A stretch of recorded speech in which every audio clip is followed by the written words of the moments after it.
Couple of clips to share with you guys here today, but this first one of Scott Jennings schooling Bakari sellers live on air is terrific. Let's get it.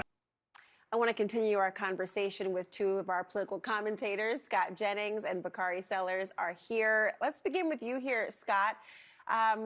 Musk says that he is rehiring that 25-year-old DOGE staffer who had resigned after some very, frankly, recent racist social media posts emerged. Vice President Vance, President Trump, they both went to bat for him. Why? Well, I tend to agree with J.D. Vance, some of his comments today that social media posts shouldn't ruin some kid's life. I think that's absolutely true. And a lot of Republicans feel that way. Number two, I would like to think if you vouch for someone in the way that some people in the government did today, that maybe they've talked to him and have a better understanding of what he's all about than what you might see in a social media post. I'm not really accustomed to, going on television and either slandering or absolving someone based on social media posts when I don't personally know them. I hear a lot of people doing that right now. So they're vouching for him. It's their organization to vouch for. I hope they're right. But I do think Vance is onto something. This idea that a couple of social media posts can ruin the rest of your life. There's a lot of undercurrent of that going on out there right now, and certainly Vance gave voice to it today. Bakari, what's your reaction? I mean, I think that the underlying thesis is correct, that one or two social media posts, something you do while you're a child, something you do while you're younger, particularly in this new age of ultra transparency, should not dictate or ruin your life and opportunities going forward.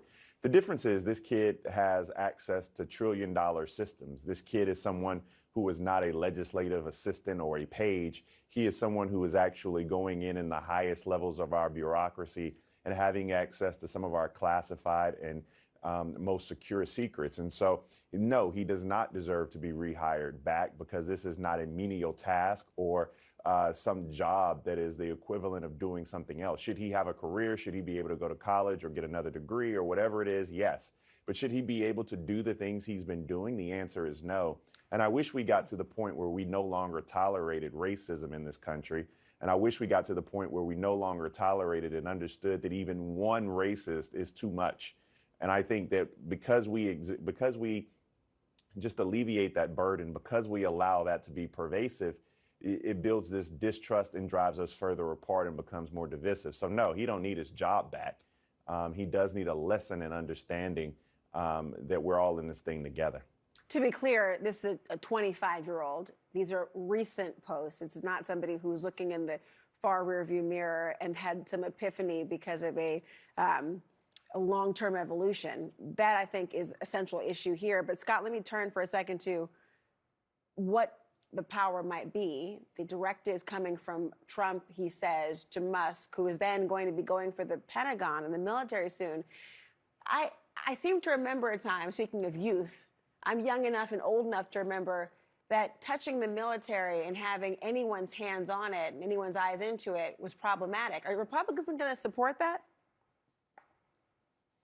Well, I think certainly Republicans are going to support what effectively amounts to the most aggressive and needed government audit we've ever had, no matter what agency it is. So, yes, I think the party is by and large going to support this.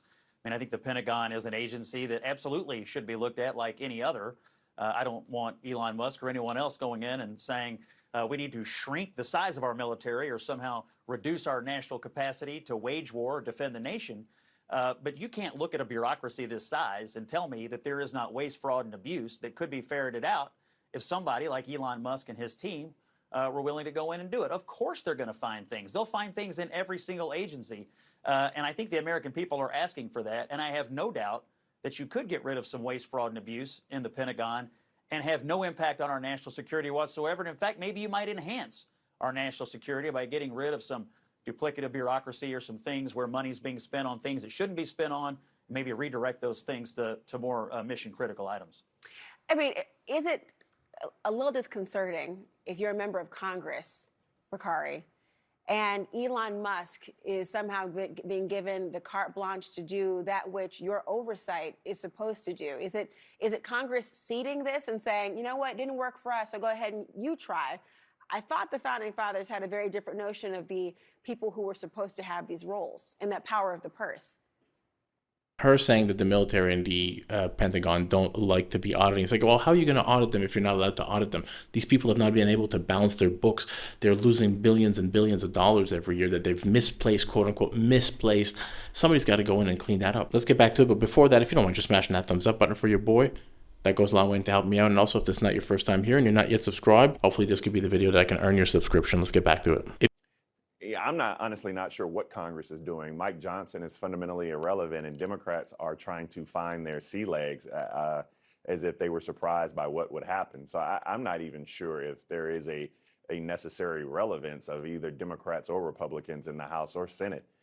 With that being said, I mean, the fact that he's going into the Pentagon, if you want to find waste and fraud, you can start with Pete Hegseth, who's asking for a $49,000 emergency paint job for a government-funded home when he made $4 million Bakari, a year last year. This was already in the works. This was already in the works. This is a disingenuous attack, and you know it. This was already in the works. Come on. Let's round out the attack then. Why does Pete Hegseth need a government-funded home if we're talking about government waste? I mean, why does he need that? But it goes even further than just that. I mean, if you want to talk about what's actually happening with Elon Musk, this is about petty grievances. This isn't about some larger, I want to trim government and bureaucracy.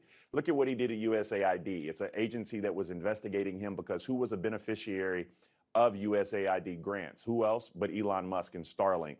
If you look at what he did with the FAA, it was a bitter dispute over the fact that he got a fine from the FAA, so he wanted that chief to be excommunicated. If you look at what happened with the Federal Trade, et cetera, and the chief over there, and you saw the way that they clashed, that is what this is about. Elon Musk today got the president of the United States to help dictate policy and stop foreign aid to South Africa while allowing Afrikaners to come into this country and have priority. This is not some larger mission to trim bureaucracy. This is not some America first. We are going to go out and restore our prestige. This is Elon Musk doing what Elon Musk wants to do, and that's unfortunate. Scott, respond to that notion of why this, you believe, is indeed America first policy, or is it not? Look, I think this is absolutely America first. It's needed policy, and it's what people have been asking for years. And honestly, politicians have talked about doing this for a very long time. The only difference is they never do it. You've had presidents from both parties say, I'm going to make the government smaller. I'm going to go in and look at the bureaucracy and make it more efficient. I'm going to trim where I can, trim the fat. No one ever does it. Reports are written, committees meet, people have phone calls, press conferences are held, and nothing ever happens except the government gets larger and larger. Lo and behold, Donald Trump shows up and throws out the sledgehammer, the instrument of destruction, Elon Musk, to actually do it and do it at lightning speed. This is precisely what voters have been demanding. Is he going to break a few eggs along the way? That's fine. They'll have plenty of political latitude to do it because the action is what's wanted by the American people. Well, we'll see who actually owns the eggs that are broken and how they feel about it. Thank you both. They're too expensive. Ain't nobody owning eggs right now. They're too expensive. I got plenty. I knew it. They come right out of my coop in the backyard. They're coming right out of the coop. We went from HGTV and a home makeover to now the Food Network. You got to love Max programming. All right, up next, thank you, President Trump. If you voted for Trump, you voted for this. I'll say it again. This is what he campaigned on. He said, line by line, I'm going to go through all these and I'm going to cut the fat in order to save money and reduce inflation. This is how you reduce inflation. Inflation goes crazy high because of insane government spending, overspending, which is what we're doing. Overspending on nonsense. And none of these people want to talk about the corruption that is found or where this money's been going. None of them. And that should tell you something. Let's get to the next clip where they talk about pretty much threatening these young software engineers that are working for Elon Musk. And a clip of Stephen Miller having the time of his life.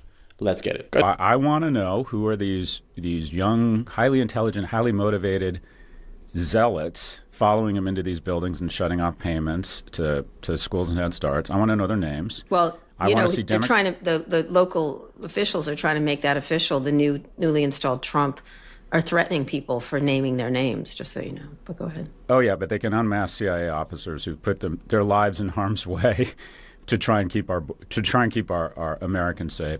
I want to know who their names are, and I want to see Democratic governors saying, "I'm going to do everything I can in my power to use the full faith and to the letter of the law to put you folks in prison." I think what you're doing is trespassing. I think this is a coup. And be clear, just because the new insurrectionist who was elected, I don't believe this is legal. and I'm going to hold the people accountable who are trespassing and a part of a coup accountable.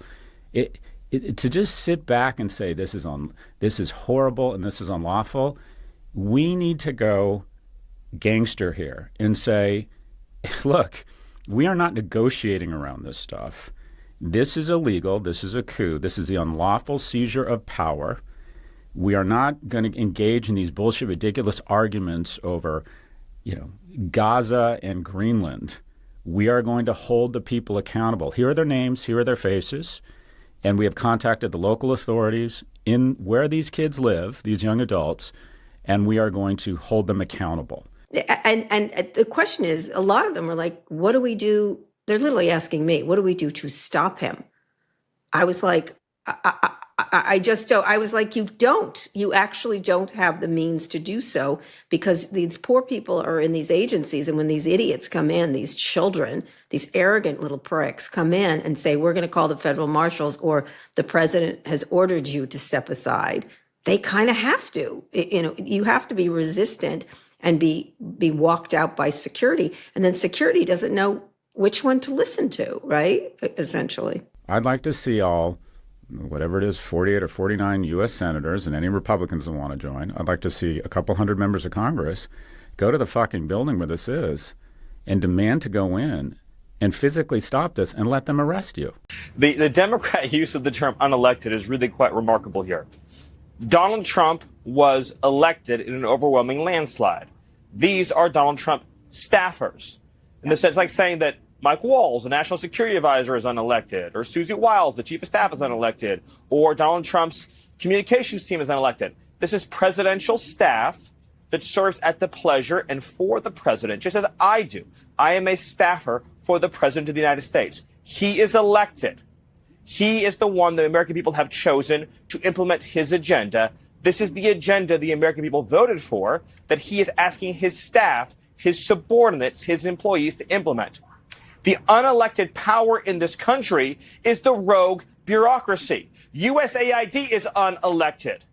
The FBI that persecuted President Trump for 8 years is unelected. The CIA and those who have laundered intelligence to try to change the foreign policy of the United States are unelected. President Trump is restoring democracy by controlling the federal bureaucracy. There is one man in the country who is elected by the whole American people to implement an agenda they support. That is the president. Every other officer in this country, members of Congress and senators, are elected at the state or local level. Let me ask you. The Constitution puts one man in charge of the federal executive branch, and that's the president. I understood. Oh, it's going to be a great 4 years of Trump, and then hopefully in 8 years of maybe J.D. Vance. If you enjoyed the video, smash that thumbs up button. Have a great Super Bowl Sunday, and I'll catch you all in the next one. Peace out, everybody.